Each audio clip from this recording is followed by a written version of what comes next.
Este vídeo vai tratar de direito previdenciário, mais precisamente sobre o benefício previdenciário indevido e a sua devolução, a devolução dos valores recebidos. A questão da repetibilidade ou irrepetibilidade desse benefício recebido indevidamente. Então, a devolução do benefício previdenciário recebido devidamente gera algumas discussões e algumas argumentações aí. E antes de começar a fazer as ponderações, a gente precisa de colocar aqui a situação em que o benefício previdenciário compõe o montante para o pagamento de benefícios às pessoas que precisam. Então, já partindo com aquelas pessoas que agiram de má fé ou de forma fraudulenta, elas não teriam direito ao benefício, logo estarão obrigadas a devolver esses valores recebidos. Então, a gente vai falar um pouquinho como que isso ocorre. Já que nós estamos na iminência de ter uma reforma da Previdência, nós não trataremos aqui, procuraremos não falar dos benefícios, não dar exemplos com os benefícios existentes. Auxílio reclusão, o LOAS, a aposentadoria por incapacidade, aposentadoria por tempo de serviço e aposentadoria por idade. Então, são os principais benefícios do INSS, do Instituto de Previdência Nacional. Então, nós vamos começar falando aqui o seguinte: os valores auferidos pelo segurado, pela fruição de seu benefício previdenciário, posteriormente considerado indevido, devem ou não ser devolvidos. Ora, pende de um lado aquela natureza alimentar, essa natureza alimentar deve ser abandonada, porque a preocupação maior aqui é com a administração pública, com o poder ou o Estado que arca com essas consequências. Os benefícios devem preencher os requisitos. Em princípio, então, todo beneficiário deverá devolver os valores recebidos. Essa é a regra. Nós teremos as exceções. As 5 situações fáticas para a gente apresentar aqui as soluções, às vezes soluções diferentes, certo? Nós temos algumas situações na via administrativa e algumas situações na via judicial, certo? Mais precisamente, fala assim, 5 situações. Então, uma situação no processo administrativo. Então, quando se pleiteia o benefício, se instaura um procedimento administrativo diante da Previdência Social. Instaurado esse procedimento administrativo, a gente vai ter o quê? A constatação do Estado ali, se preenche os requisitos, se há o preenchimento dos requisitos para receber o benefício ou não. Então, essa vai ser a regra, então, no procedimento administrativo. Vamos supor que a pessoa, a primeira situação, ela apresenta para o processo administrativo documentos ou informações inverídicas, documentos falsos ou fatos inverídicos. Nesse caso, ela está agindo de forma fraudulenta e não teria direito ao benefício, e se recebeu, deverá restituí-lo, certo? Em regra. E essa situação aí caracteriza a fraude. Por algum motivo está fraudando a Previdência, certo? A situação da boa-fé já é uma situação mais acomodada. A pessoa apresenta os documentos, acredita que tem direito ao benefício e é concedido o benefício, depois se constata que ela não teria direito ao benefício. Nessa situação, deve devolver ou não devolver os benefícios? Então, a primeira situação do processo administrativo envolve, é constatada a fraude ou a má-fé na concessão do benefício. A segunda ela decorre de erro no ato administrativo concessório, o funcionário público que errou, certo? E a pessoa acabou recebendo indevidamente. É a segunda situação.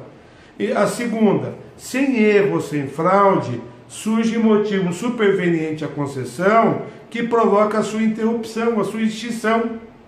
Como naquele caso que a pessoa recebe lá um auxílio-doença, ela fica bem, volta ao trabalho e não comunica a Previdência. Certo? Então, nessa situação aí, ocorre o quê? Ocorre dele receber o salário e receber o benefício. Vai ter que devolver o benefício recebido, em regra. Então, essas são as três situações que nós temos na esfera administrativa, certo? Então, isso vai instaurar, se for devido, se tiver que restituir, se tiver que devolver o valor, vai ser instaurado um processo judicial e esse valor será cobrado pela Previdência, certo? Então, o benefício indevido vai ser cobrado da pessoa. Agora, os outros casos, que é a segunda espécie de processo. Nós falamos do processo administrativo. No processo judicial, certo? No processo judicial eu tenho duas situações. Ou a concessão foi dada como antecipação de tutela, certo? Ele viu lá a presença da verossimilhança, certo? E a possibilidade de reversibilidade, ele acabou concedendo. Mas depois ficou o quê? Constatado que não teria o direito. Essa é a primeira situação. A segunda situação, em que há uma decisão judicial, depois consegue-se lá uma prova e a Previdência propõe uma ação rescisória, rescindindo o quê? Aquela sentença que concedeu o benefício. Certo? Então, são duas situações judiciais. Uma de cognição sumária e a outra de cognição exauriente ou estendida. Certo? Então, nesses casos aí, de revogação ou reforma da decisão judicial provisória, para fazer o quê? Para cessar o recebimento dos benefícios, para entender que não tem direito, isso leva à devolução daqueles meses recebidos. E a rescisão de decisão judicial definitiva. Foi dada a decisão, transitou em julgado e a Previdência entrou com uma ação rescisória. Certo? Vamos tratar de caso por caso para a gente poder particularizar mais as situações.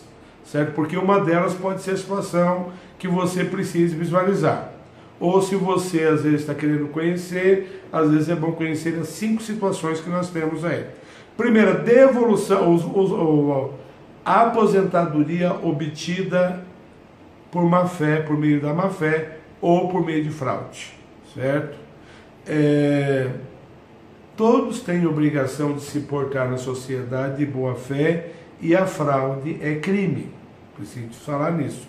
Então, a fraude é uma atitude dolosa e a boa-fé já é o que? A má-fé já é uma atitude tendenciosa que se encaminha para a fraude, vamos colocar assim. Então, a tendência da má-fé e da fraude é causar prejuízo à Previdência, obtendo valores de benefício que sabe que não tem direito, certo? Nesse caso, tem a responsabilidade criminal e a imposição do ressarcimento ao erário público. Não é? Nessa hipótese aí, o que vai acontecer? Nessa hipótese de má-fé ou fraude, deverão os valores das prestações recebidas, parcelas recebidas do benefício, serem devolvidas, certo? Pois ninguém pode se beneficiar aí, um enriquecimento sem causa, não chega a isso daí, é mais do que isso. A pessoa fraudou, agiu com má fé. É uma prática criminosa e imoral que não poderia conduzir ao exercício daquele direito. Né? Então a Previdência vai promover uma ação criminal e uma ação de ressarcimento ao erário, certo? Em face do pseudo-segurado, certo? Aquele que percebeu valores. Geralmente, então, essa fraude acontece na apresentação de documentos ou no fornecimento de dados. Então, a Previdência pode, por exemplo, conceder um LOAS e depois se constata que a pessoa não vivia sozinha na casa. Às vezes vai fazer uma visita, se constata que ela ainda convive, tem um convivente, tem uma condição econômica considerável. Hoje até a internet pode provar isso, a pessoa receber o benefício e colocar lá que é funcionário público, que é empresário, que tem tais cargos, que tem tais empresas, certo? Então,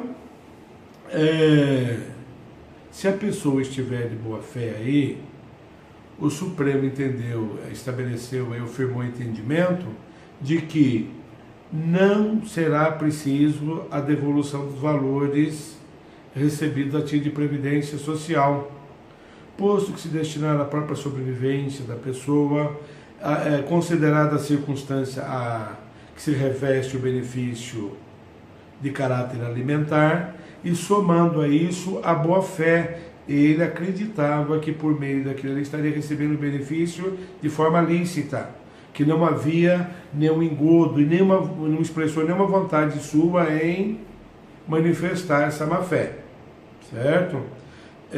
Então, precisa de ficar constatado quando for fraudulento ou for de má-fé, certo? Então, se a pessoa, exemplo de má-fé, a pessoa já foi lá e foi indeferido o benefício, ela sabe que não tem direito. Ela vai com uma pessoa e a pessoa entra com recurso administrativo, apresentando uma outra documentação, e apresentando a sua documentação, e ela não procura saber precisamente quais são as circunstâncias que a pessoa está pleiteando o benefício para ela. Nesse caso, ela passa a agir de má fé, certo? E isso pode ser feito também pela via judicial, através de advogado, certo? Pois nesse caso é afastada a presunção de boa-fé, porque ela já tinha sido avisada disso daí, certo? Não há como sustentar aí que exista a boa-fé, pois há aí uma conduta dela de receber o benefício e sabidamente sabe que alguém fraudou, não foi ela que fraudou, mas alguém fraudou, certo? Esse intermediário ou mesmo o advogado, como tem jurisprudência, que constata, a pessoa afirma que o advogado que fraudou, certo? Então, nesse caso, não há como sustentar que a ré agiu de boa fé, certo? A hipótese, então, se ela estiver de má fé ou de fraude, ela vai ter que devolver os valores. Se estiver de boa fé, não devolverá os valores, certo? Então precisa, e essa fraude precisa ser comprovada, e a má fé também precisa ser indicada. Não existe presunção ou ilação de má fé ou de fraude. É preciso atestar ela, deve estar comprovada no processo, nos autos. Então a fraude é uma forma ilícita, criada para obter vantagens financeiras ou não, nesse caso financeira, a favor de quem pratica ou de terceira pessoa. Então, fato é qualquer ato comissivo ou omissivo praticado por alguém para obter vantagem em proveito próprio ou alheio, que sabe que não tem direito, no caso do benefício previdenciário, certo? Então, como não se presume, precisa de prova a má-fé e a fraude. Passando para o segundo caso, a devolução de valores por erro administrativo. Nesse caso aí, a conduta foi imputada, não está sendo imputada ao pseudo-beneficiário, certo? Não está sendo atribuída, esse percipiente aí não está sendo atribuída a ele, certo? Então, como que o funcionário do Estado, da Previdência, ele erra? Há uma inadequação ou inconsistência de algum sistema da Previdência. Tem uma falha lá e acaba concedendo, certo? Então, existem os sistemas lá. Pode ser um erro também de conduta humana, do próprio funcionário público, certo? O próprio funcionário da Previdência que fez o quê? Ele, de forma negligente, nesse caso imperita, ele acabou concedendo benefício para um caso que não teria direito, certo? Há um monitoramento operacional de benefícios da Previdência, que classifica, encontra o erro e classifica o erro como excusável ou inexcusável, certo? Houve uma falsa percepção da realidade, certo? Pelo funcionário. Então, aí, ou há inobservância de normas básicas e de critérios estabelecidos para a prática daquele ato, então ele falhou, certo? Nesse caso de falha aqui, o entendimento é que o beneficiário não pode ser o quê? Comprovado que, não tendo prova da sua má-fé e não tendo prova de fraude, ele pode se eximir da devolução dos valores. Então, os valores não serão repetidos, não serão devolvidos. Haverá irrepetibilidade dos valores do benefício recebido, certo? Pode ocorrer também a devolução dos valores por motivo superveniente. Como que pode ser? O benefício previdenciário, ele se torna indevido em momento posterior a algum acontecimento que acaba cancelando esse benefício, certo? Então, às vezes a pessoa ingressa com recurso administrativo e o benefício é concedido e depois acaba sendo cassado. Nesse caso aí, ele interpôs um recurso, por exemplo, duplicidade, ele vai ter que devolver, nesse caso aí, certo? Em situação em que o beneficiário é concedido regularmente para ele e ele faz o quê? Por exemplo, ele está no gozo da aposentadoria por invalidez e ele retorna ao trabalho, mas não comunica a Previdência, o INSS. Ele continua recebendo a remuneração e o benefício. Nesse caso aí, ele terá que devolver o benefício, certo? Aquele que está o quê? Ele fugiu da penitenciária, do CDP, o Centro de Detenção Provisória, e estava gozando do auxílio reclusão, certo? A fuga ou a soltura dele suspende o pagamento desse benefício. Então, nesse caso, ele vai ter que receber. Há um controle, pelo menos aqui no estado de São Paulo, e deve ser em todo o Brasil, a gente não pode afirmar por todo, trimestral desse cárcere. Então, se a pessoa não comunicar, que é difícil a comunicação, ele vai ter que devolver, certo? Também outro tipo, a pessoa vai lá e requer o LOAS, porque está numa situação de miserabilidade, de deficiência, e depois acaba superando a situação. Nesse caso, o evento é posterior, é superveniente. A pessoa vai ter que devolver, certo? Aqui fala-se também má-fé, certo? O beneficiado, ele já conhece, ele sabe que se acabar aquela situação, se aquela situação não persistir, acaba o direito dela, certo? Vamos tratar agora das duas formas judiciais.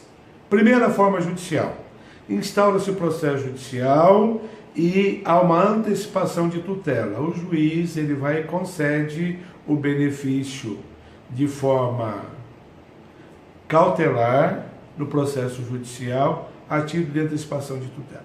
Ele viu lá a verossimilhança, possibilidade de reversibilidade, ele concedeu, né? E depois ele suspende, entende que não tem direito e suspende, por exemplo. Ele nem entendeu nada, ele suspende. Ou ao final da decisão ele julga que a pessoa não tem direito. Ele vai ter que devolver ou não. Aí havia uma questão difícil, porque como que é o juiz, como que vai responder isso, como que vai responder isso, aquilo lá. Então, nesse caso aí, a pessoa vai ter que devolver, sim, vai ter que devolver esse benefício, certo? E a Procuradoria do INSS, ele vai instaurar um procedimento judicial, ou ele vai aproveitar nessa sentença aí, em cumprimento de sentença,